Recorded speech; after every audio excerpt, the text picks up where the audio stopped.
ஸ்ரீ விஷ்ணு புராணம் 81ஆம் பகுதி. பூமி தாயின் புலம்பல். மன்னா, ஒரு காலத்தில் துஷ்டர் அதிகரித்ததால் பூமியின் சுமையை தாங்க மாட்டாத பூமாதேவி தேவேந்திரனிடம் சென்று கூறினாள்.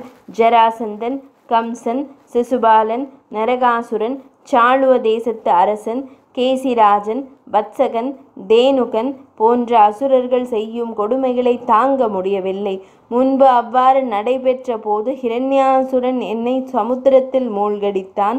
அப்போது ஸ்ரீ மகாவிஷ்ணு என்னை காப்பாற்றினார். அவர் காப்பாற்றாவிட்டால் நான் பாதாள உலகில் படுத்து தூங்கிக் கொண்டிருந்திருப்பேன். இப்போது நடக்கும் கொடுமைகளை என்னால் தாங்க முடியவில்லை. இனி கரி புருஷனான துஷ்டன் பிறக்கப் போகிறான். அதனால் நான் பாதாள உலகிற்கு செல்ல போகிறேன் என்றாள். அதனை கேட்ட தேவேந்திரன் அவளை அழைத்து கொண்டு பிரம்மதேவரிடம் செல்ல, அவர் அவர்களை அழைத்து கொண்டு ஸ்ரீ மகாவிஷ்ணுவிடம் வந்தார். தேவர்களே, இந்த பூமி தேவி யோகமாயா உருவினரான தேவியின் வசமானது. அதனால் இப்பிரச்சனையை தேவியை தவிர வேறு யாராலும் தீர்த்து வைக்க முடியாது என்றார். 81ஆம் பகுதி நிறைவடைந்தது.